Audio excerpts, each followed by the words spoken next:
Hey guys, Brian here from Better Chess Training, and in today's video, I'm going to be analyzing one of my games. It was actually a game that I lost, but there were many instructive moments, not just in terms of chess moves, but also uh, how I think about chess. And so I want to share it with you and maybe give you some of those insights as we go along. Let's get started. Okay, this is an opponent rated around the same as me, around 2100 Lee Chess Classical. And this is part of the Chess Dojo ladder tournament, which I participate in. So I'm playing the black pieces. E4 was played, C5, the Sicilian, knight to F3. I'm not going to focus too much on the opening, except for in a few moves, a little nuance that I found.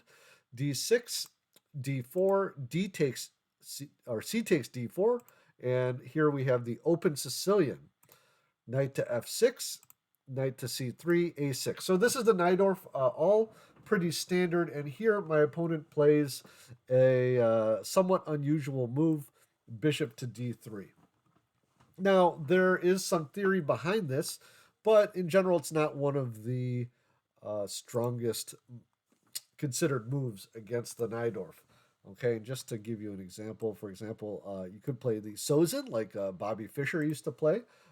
Could play bishop to g5, which is a very aggressive system and probably one of the most popular at the higher levels.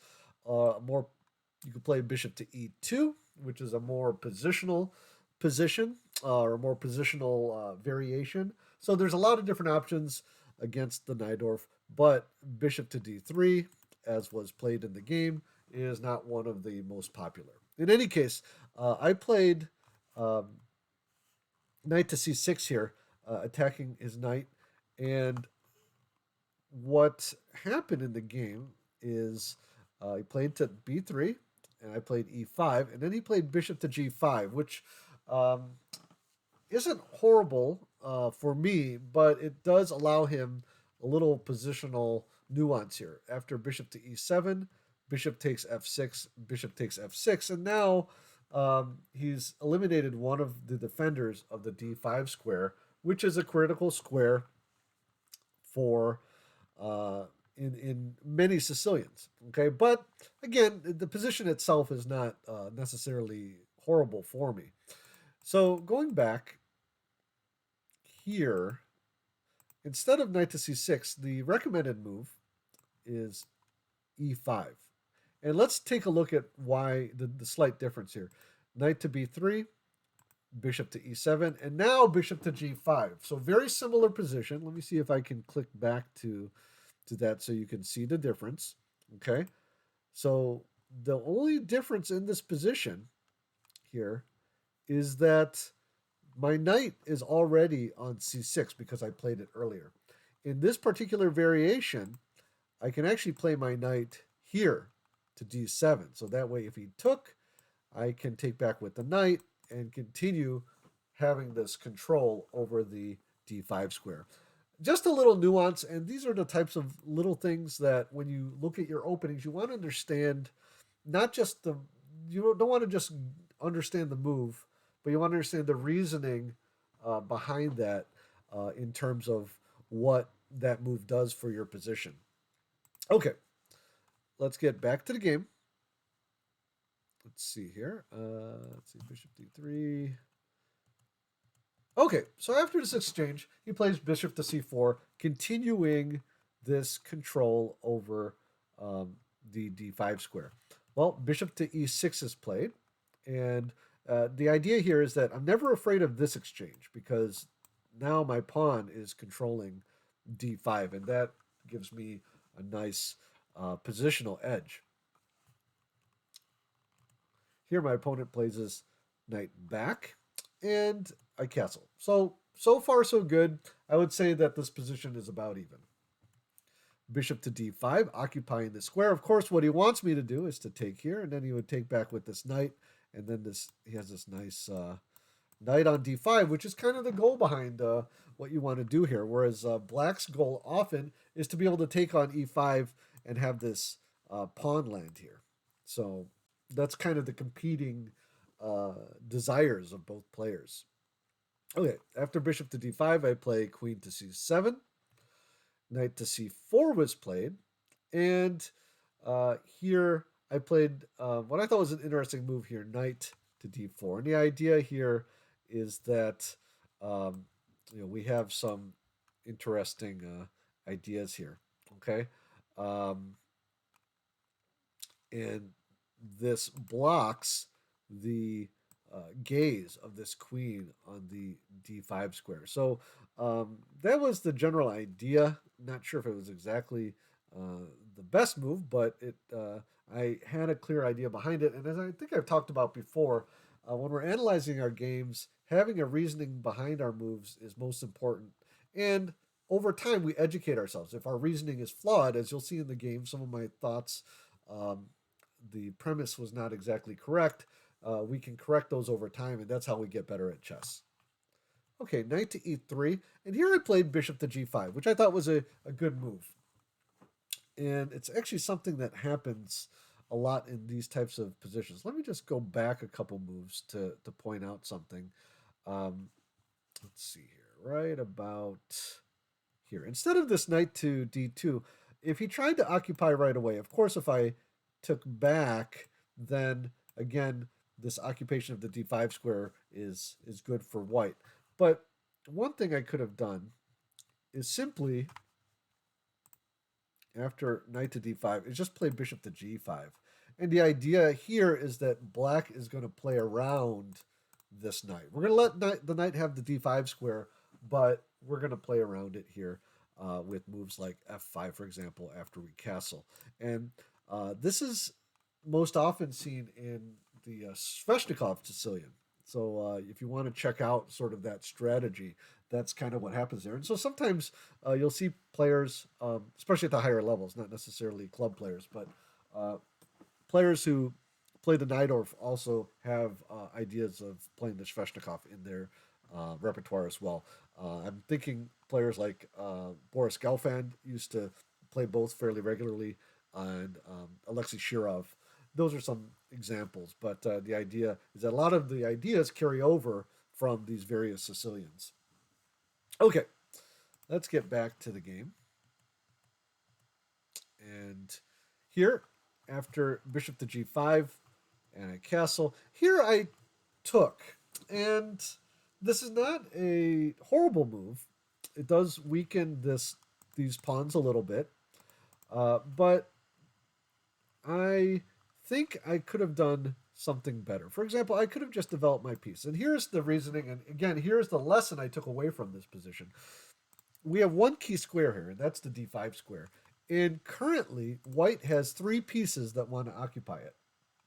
And so by capturing on e3, for one thing, it kicks my knight out of d4. But what it also does is it frees up white's task, and it allows, it's not necessarily, you know, you want to make your opponent as uncomfortable as possible.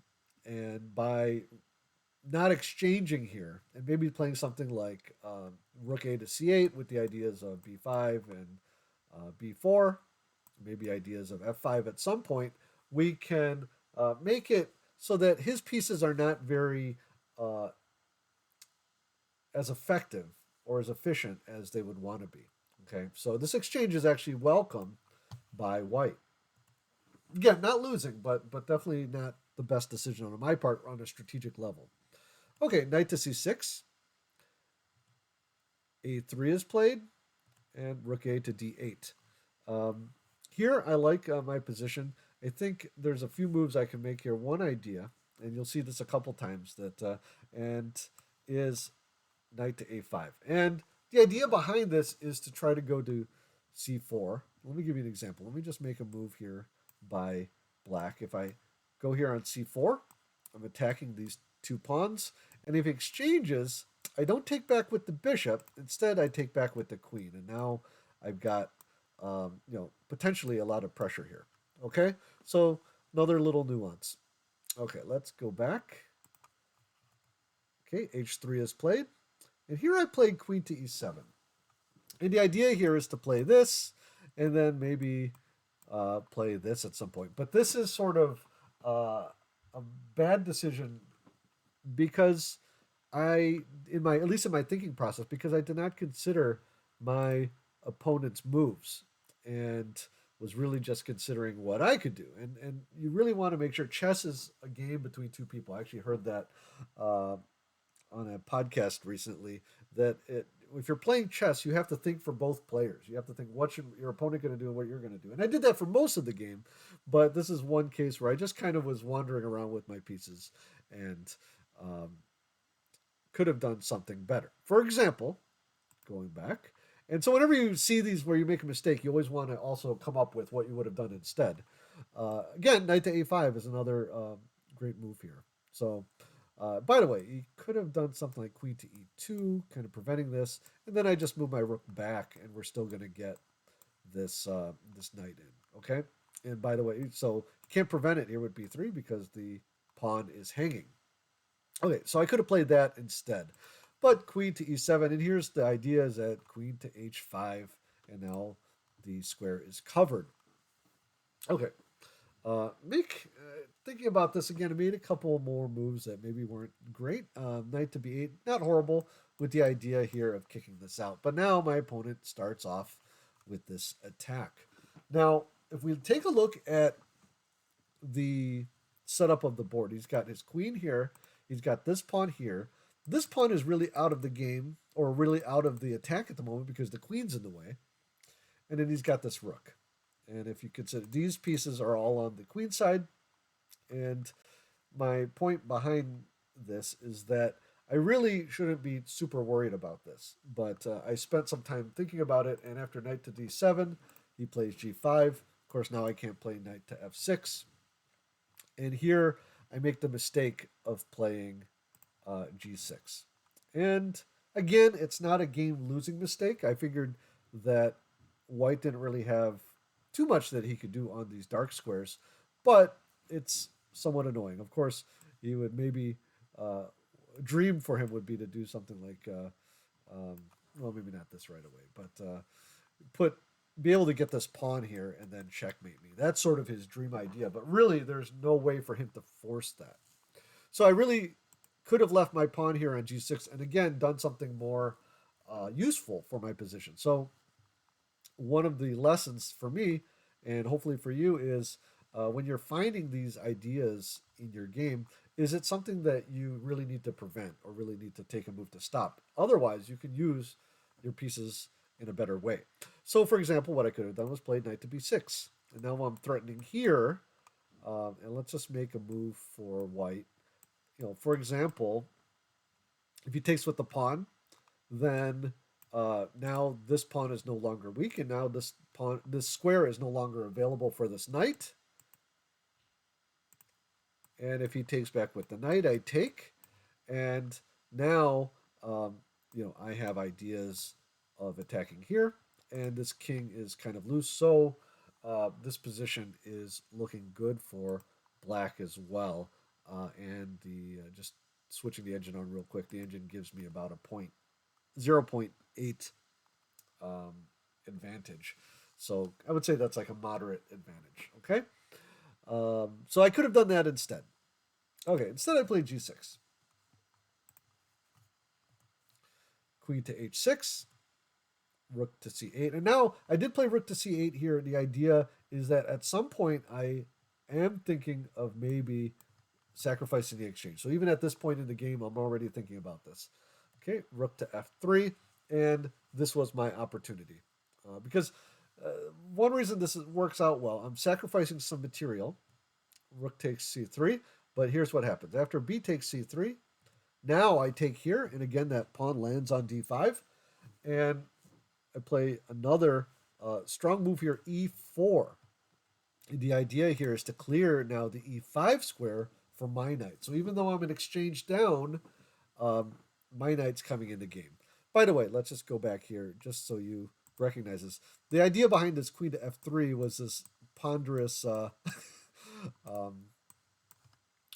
path in order to try to get at my king. But you can see here that this was not something to be really afraid of.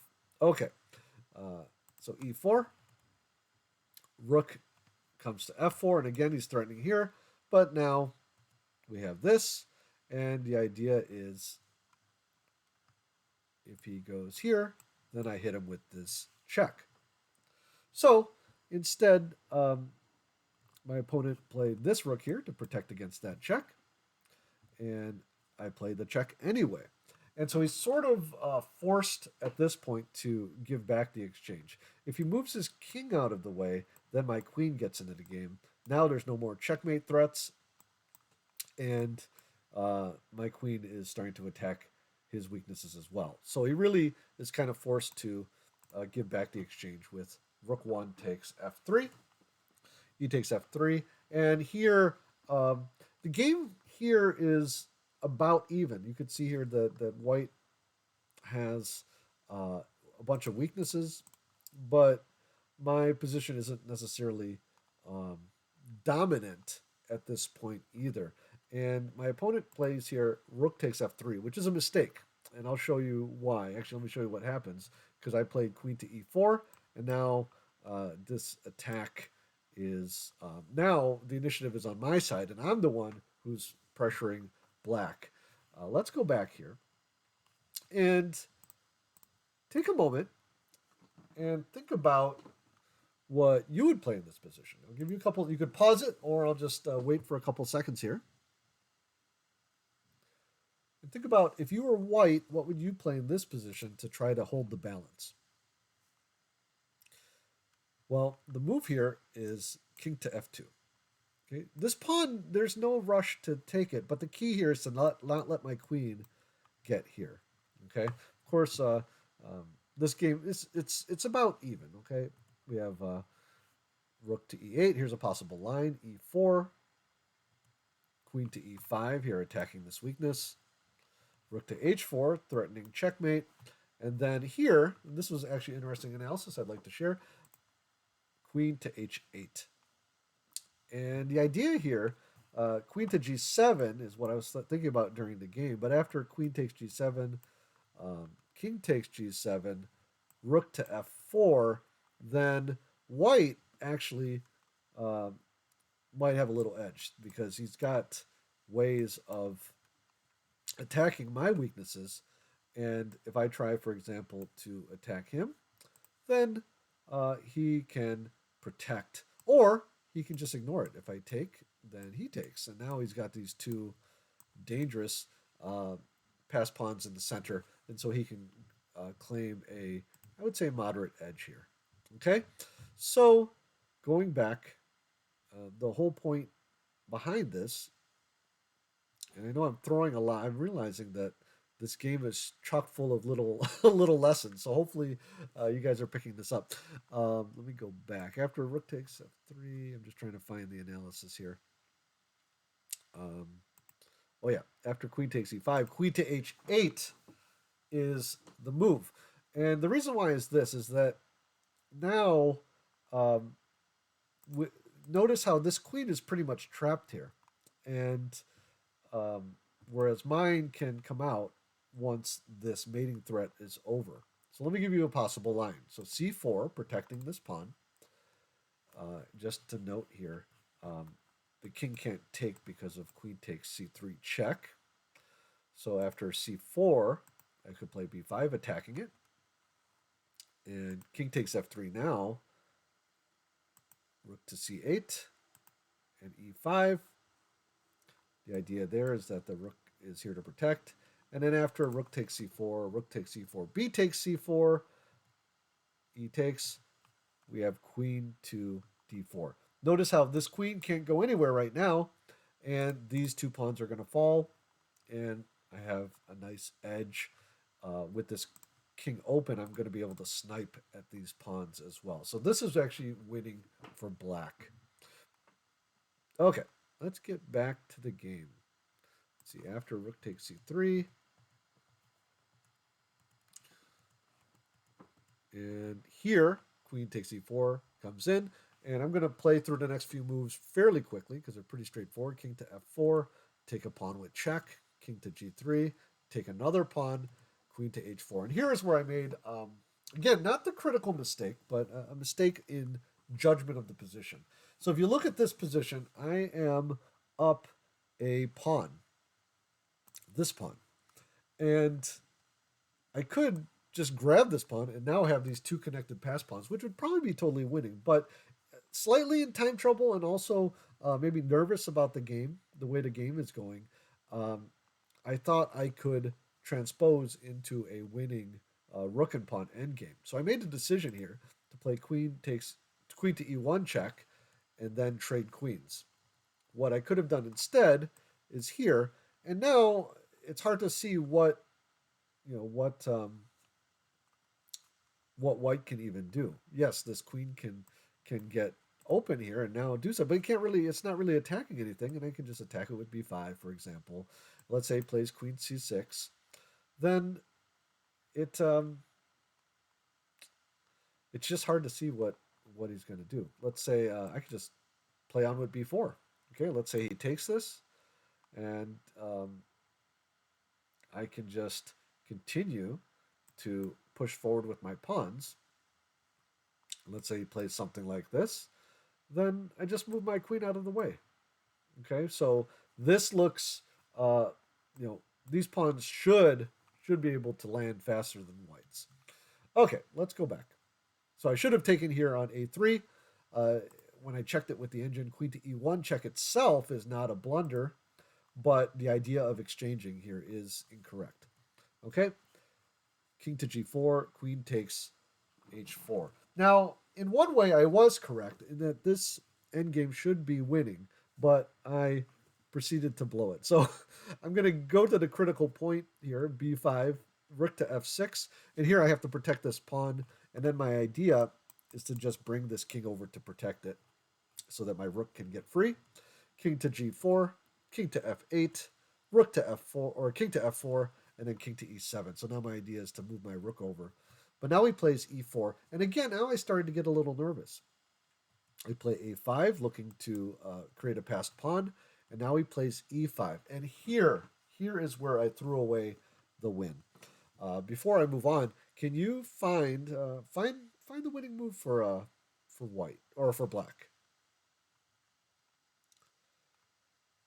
Here in the game, I play d takes e5 check, which is about even, but uh, which equalizes the game basically. But if I had played b4 here, this should be totally winning because I'm not afraid of, um, for example, this check, and then I just, take back.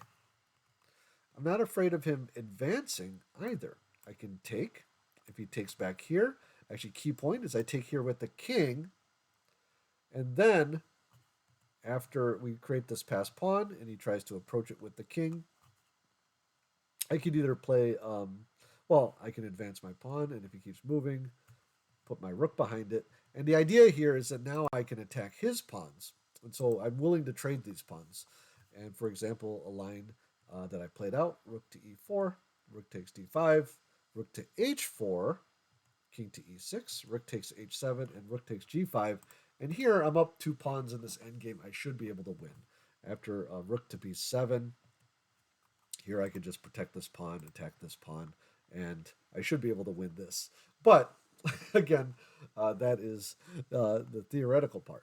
Okay, so it's good to practice those as well. That's something I've been doing recently also. So let's go back. I played d takes e5, and here's the problem.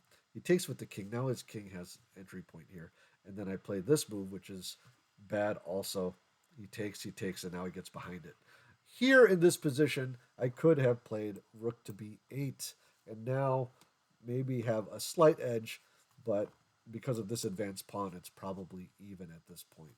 For example, d6 check, and the king here, because if I go, of course, I can't go here because of rook takes f7 check. So after king to e8, the king comes around. And here, actually, there's really no way to make progress. I could just hit him with this check. And for example, if he tries to take this pawn, then I can either advance. Well, actually, I can advance it here, and then this becomes very troublesome for white. For example, here, I advance it. He can't take it because of this check. Okay, but what he could do, we go back, he can just go back here. And then my best move is probably just to get back behind the pawn again. And then he can go here, and then we agreed to a draw. Okay, let's get back to the game. So anyways, in that position, rook to b8 would have been much better. Instead, I played b4, and now he's going to win some material. I'm going to kind of go through this quickly because at this point, the game is pretty much lost. And I was in time trouble too, but at this point, it's also theoretically lost. He just will block my rook, and then I have to sacrifice it. And now, if this pawn and my king were more advanced, then I would have maybe had a chance to draw the position. But in this case, I went on to lose. So I'll show you the end of the game. A little embarrassing in time trouble here. I tried to advance my pawns, but then I got checkmated. Okay, so a couple areas that I made critical errors, but the key is to learn from those and try to improve in future games. Hey guys, I hope you enjoyed that video. The idea behind this video, because I realize it didn't have a singular theme to it, like a strategic theme that I was uh, trying to present, but instead I wanted to show you how I break down when I analyze my games and how I look at the decisions I made in terms of not only what moves I could have played better, but what mindset or what perception I had of the position and how I can correct that so that in future positions when I'm looking at it similarly, I can try to make a better decision. So hopefully that came across in the video. Make sure you hit the like button if you enjoyed this video, and if you're not already a subscriber to the channel, check that out. Finally, I will be including the annotated PGN to this position for patrons on my Patreon page, so check that link down below. Okay, have a great day, and talk to you soon.